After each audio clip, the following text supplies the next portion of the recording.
Welcome to the Plume and Page. Today's story is 20,000 Leagues Under the Sea by Jules Verne. Chapter 20. The Torres Strait. During the night on December 27 through 28, the Nautilus left the waterways of Vanikoro behind with extraordinary speed. Its heading was southwesterly, and in 3 days it had cleared the 750 leagues that separated La Perouse's island from the southeastern tip of Papua. On January 1, 1868, bright and early, Conseil joined me on the platform. "Wheel master," the gallant lad said to me, "allow me to wish him a happy new year." "Good heavens, Conseil! It's just like old times in my office at the Botanical Gardens in Paris. I accept your kind wishes, and I thank you for them. Only, I'd like to know what you mean by a happy year, under the circumstances in which we are placed. Is it a year that will bring our imprisonment to an end, or a year that will see this strange voyage continue?" "Ye gods," Conseil replied. "I hardly know what to tell master. We are certainly seeing some unusual things, and for 2 months we've had no time for boredom. The latest wonder is always the most astonishing, and if this progression keeps up, I can't imagine what its climax will be. In my opinion, we'll never again have such an opportunity." "Never, Conseil. Besides, Mr. Nemo really lives up to his Latin name, since he couldn't be less in the way if he didn't exist." "True enough, Conseil. Therefore, with all due respect to master, I think a happy year would be a year that lets us see everything." "Everything, Conseil? No year could be that long. But what does Ned Land think about all this?" "Ned Land's thoughts are exactly the opposite of mine," Conseil replied. "He has a practical mind and a demanding stomach. He's tired of staring at fish and eating them day in and day out. This shortage of wine, bread, and meat isn't suitable for an upstanding Anglo-Saxon, a man accustomed to beefsteak and unfazed by regular doses of brandy or gin." "For my part, Conseil, that doesn't bother me in the least, and I've adjusted very nicely to the diet on board." "So have I," Conseil replied. "Accordingly, I think as much about saying as Mr. Land about making his escape. Thus, if this new year isn't a happy one for me, it will be for him, and vice versa. No matter what happens, one of us will be pleased. So, in conclusion, I wish master to have whatever his heart desires." "Thank you, Conseil. Only I must ask you to postpone the question of New Year's gifts, and temporarily accept a hearty handshake in their place. That's all I have on me. Master has never been more generous," Conseil replied. And with that the gallant lad went away. By January 2, we had fared 11,340 miles, hence 5,250 leagues, from our starting point in the Sea of Japan. Before the Nautilus's spur, there stretched the dangerous waterways of the Coral Sea, off the northeast coast of Australia. Our boat cruised along a few miles away from that daunting shoal where Captain Cook's ship well nigh miscarried on June 10, 1770.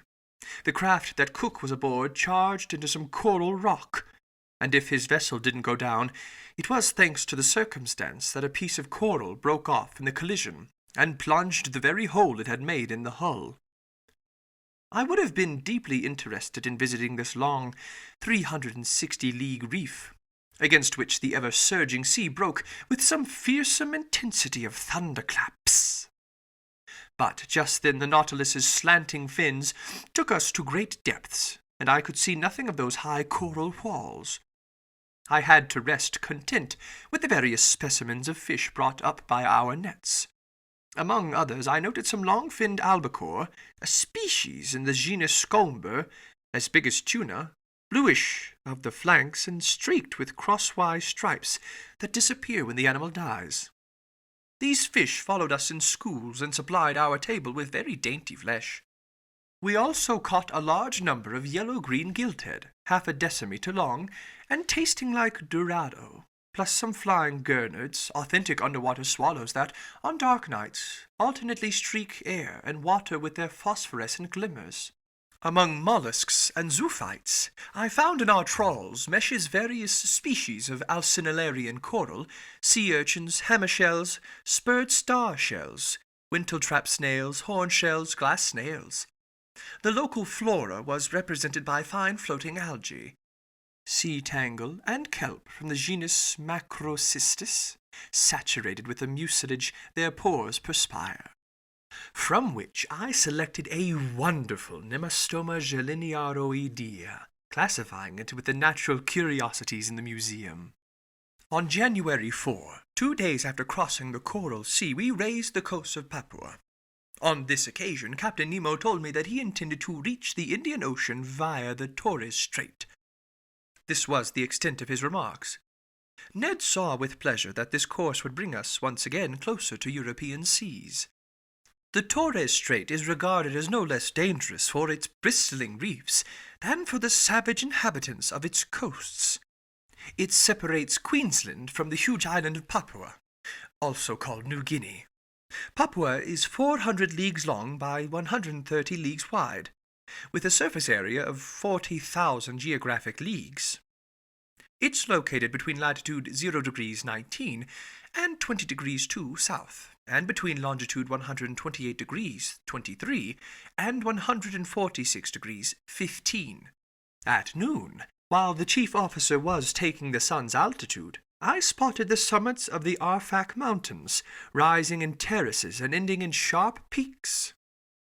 Discovered in 1511 by the Portuguese Francisco Serrano, these shores were successively visited by Don Jorge de Meneses in 1526, by Juan de Grijalva in 1527, by the Spanish general Alvaro de Saavedra in 1528, by Inigo Ortiz in 1545, by the Dutchman Schouten in 1616, by Nicholas Schruick in 1753, by Tasman, Dampier, Fumel, Carteret, Edwards, Bougainville, Cook, McClure, and Thomas Forrest, by Rear Admiral d'Entrecasteaux in 1729, by Louis Isidore Duperrey in 1823, and by Captain Dumont d'Urville in 1827.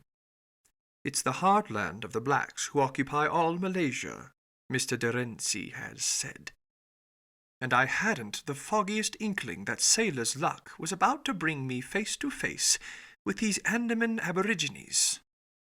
So the Nautilus hove before the entrance to the world's most dangerous strait, a passageway that even the boldest navigators hesitated to clear.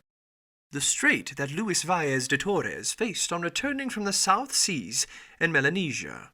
The strait in which sloops the war under Captain Dumont d'Urville ran around in 1840 and nearly miscarried with all hands. And even the Nautilus, rising superior to every danger in the sea, was about to become intimate with its coral reefs. The Torres Strait is about 34 leagues wide, but it's obstructed by an incalculable number of islands, islets, breakers, and rocks that make it nearly impossible to navigate. Consequently, Captain Nemo took every desired precaution in crossing it. Floating flush with the water, the Nautilus moved ahead at a moderate pace. Like a cetacean's tail, its propeller churned the waves slowly. Taking advantage of this situation, my 2 companions and I found seats on the ever-deserted platform. In front of us stood the pilot-house, and unless I am extremely mistaken, Captain Nemo must have been inside, steering his Nautilus himself. Under my eyes I had the excellent charts of the Torres Strait that had been surveyed and drawn up by the hydrographic engineer Vicedon du Moulin and Sub-Lieutenant, now Admiral, Coupvent de Bois, who were part of Dumont d'Urville's general staff during the final voyage to circumnavigate the globe. These, along with the efforts of Captain King, are the best charts for untangling the snarl of this narrow passageway, and I consulted them with scrupulous care. Around the Nautilus, the sea was boiling furiously. A stream of waves bearing from southeast to northwest at a speed of 2.5 miles per hour broke over heads of coral emerging here and there. "That's one rough sea," Ned Land told me. "Abominable indeed," I replied, "and hardly suitable for a craft like the Nautilus." "That damned captain," the Canadian went on, "must really be sure of his course, because if these clumps of coral so much as brush us, they'll rip our hull into 1,000 pieces." The situation was indeed dangerous, but as if by magic, the Nautilus seemed to glide right down the middle of these rampaging reefs. It didn't follow the exact course of the Zealous and the new Astrolabe, which had proved so ill-fated for Captain Dumont d'Urville. It went more to the north, hugged the Murray Islands, and returned to the southwest near Cumberland Passage. I thought it was about to charge wholeheartedly into this opening, but it went up to the northwest, through a large number of little-known islands and islets, and steered toward Town Island and the Bad Channel. I was already wondering if Captain Nemo, rash to the point of sheer insanity, wanted his ship to tackle the Narrows, where Dumont d'Urville's 2 sloops of war had gone aground, when he changed direction a second time and cut straight to the west, heading toward Gueboroa Island. By then it was 3 o'clock in the afternoon. The current was slacking off. It was almost full tide. The Nautilus drew near the island, which I can see to this day with its remarkable fringe of screw pines. We hugged it from less than 2 miles out. A sudden jolt threw me down. The Nautilus had just struck a reef, and it remained motionless, listing slightly to port. When I stood up, I saw Captain Nemo and his chief officer on the platform. They were examining the ship's circumstances, exchanging a few words in their incomprehensible dialect. Here is what those circumstances entailed. 2 miles to starboard lay Gueboroa Island, its coastline curving north to west like an immense arm. To the south and east, heads of coral were already on display, left uncovered by the ebbing waters. We had run aground at full tide, and in one of those seas whose tides are moderate, an inconvenient state of affairs for floating the Nautilus off. However, the ship hadn't suffered in any way, so solidly joined was its hull. But although it could neither sink nor split open, it was in serious danger of being permanently attached to these reefs, and that would have been the finish of Captain Nemo's submersible. I was mulling this over when the captain approached, cool and calm, forever in control of himself, looking neither alarmed nor annoyed. "An accident?" I said to him. "No, an incident," he answered me. "But an incident," I replied, "that may oblige you to become a resident again of these shores you avoid." Captain Nemo gave me an odd look and gestured no, which told me pretty clearly that nothing would ever force him to set foot on land mass again. Then he said, "No, Professor Arjona, the Nautilus isn't consigned to perdition. It will still carry you through the midst of the ocean's wonders. Our voyage is just beginning, and I've no desire to deprive myself so soon of the pleasure of your company." "Even so, Captain Nemo," I went on, ignoring his ironic turn of phrase, "the Nautilus has run aground at a moment when the sea is full. Now then, the tides aren't strong in the Pacific, and if you can't unballast the Nautilus, which seems impossible to me, I don't see how it will float off." "You're right, Professor. The Pacific tides aren't strong," Captain Nemo replied. "But in the Torres Strait, one still finds 1.5 meters difference in level between high and low seas. Today is January 4, and in 5 days the moon will be full. Now then, I'll be quite astonished if that good-natured satellite doesn't sufficiently raise these masses of water and do me a favor for which I'll be forever grateful." This said, Captain Nemo went below again to the Nautilus's interior, followed by his chief officer. As for our craft, it no longer stirred, staying as motionless as if these coral polyps had already walled it in with their indestructible cement. "Well, sir," Ned Land said to me, coming up after the captain's departure. Well, Ned, my friend, we'll serenely wait for the tide on the 9th, because it seems the moon will have the good nature to float us away. As simple as that. As simple as that. So our captain isn't going to drop his anchors, put his engines on the chains and do anything to haul us off? Since the tide will be sufficient, Conseil replied simply. The Canadian stared at Conseil, then he shrugged his shoulders. The seaman in him was talking now. Sir, he answered, you can trust me when I say this hunk of iron will never navigate again, on the seas or under them. It's only fit to be sold for its weight, so I think it's time we gave Captain Nemo the slip. Ned, my friend, I replied, unlike you, I haven't given up on our valiant Nautilus, and in 4 days we'll know where we stand on these Pacific tides. Besides, an escape attempt might be timely if we were in sight of the coasts of England or Provence. But in the waterways of Papua, it's another story, and we'll always have that as a last resort if the Nautilus doesn't right itself, which I'd regard as a real calamity. But couldn't we at least get the lay of the land? Ned went on. Here's an island. On this island there are trees. Under those trees, land animals loaded with cutlets and roast beef, which I'd be happy to sink my teeth into. In this instance, our friend Ned is right, Conseil said, and I side with his views. Couldn't Master persuade his friend Captain Nemo to send the 3 of us ashore, if only so our feet don't lose their knack of treading on the soil parts of our planet? I can ask him, I replied, but he'll refuse. Let Master take the risk, Conseil said, and we'll know where we stand on the captain's affability. Much to my surprise, Captain Nemo gave me the permission I asked for, and he did so with grace and alacrity, not even exacting my promise to return on board. But fleeing across the New Guinea territories would be extremely dangerous, and I wouldn't have advised Ned Land to try it. Better to be prisoners aboard the Nautilus than to fall into the hands of the Papuan natives. The skiff was put at our disposal for the next morning. I hardly needed to ask whether Captain Nemo would be coming along. I likewise assumed that no crewman would be assigned to us, that Ned Land would be in sole charge of piloting the longboat.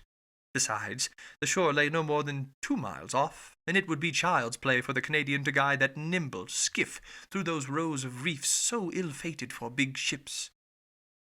The next day, January 5, after its deck paneling was opened, the skiff was wrenched from its socket and launched to sea from the top of the platform. 2 men were sufficient for this operation. The oars were inside the longboat, and we had only to take our seats. At 8 o'clock, armed with rifles and axes, we pulled clear of the Nautilus. The sea was fairly calm. A mild breeze blew from shore. In place by the oars, Conseil and I rowed vigorously, and Ned steered us into the narrow lanes between the breakers. The skiff handled easily and sped swiftly. Ned Land couldn't conceal his glee. He was a prisoner, escaping from prison, and never dreaming he would need to re-enter it. Meat, he kept repeating. Now we'll eat red meat, actual game, a real mess call, by thunder! I'm not saying fish aren't good for you, but we mustn't overdo 'em, and a slice of fresh venison grilled over live coals will be a nice change from our standard fare. You glutton, Conseil replied. You're making my mouth water. It remains to be seen, I said, whether these forests do contain game, and if the types of game aren't of such size that they can't hunt the hunter. Fine, Professor Acronat, replied the Canadian, whose teeth seemed to be as honed as the edge of an axe. But if there's no other quadruped on this island, I'll eat a tiger. Tiger sirloin. Our friend Ned grows disturbing, Conseil replied. Whatever it is, Ned Land went on, Any animal having 4 feet without feathers or 2 feet with feathers will be greeted by my very own one-gun salute." "Oh, good," I replied. "The reckless Mr. Land is at it again." "Don't worry, Professor Arjona. Just keep rowing," the Canadian replied. "I only need 25 minutes to serve you one of my own special creations." By 8:30, the Nautilus's skiff had just run gently aground on a sandy strand, after successfully clearing the ring of coral that surrounds Gueboroa Island.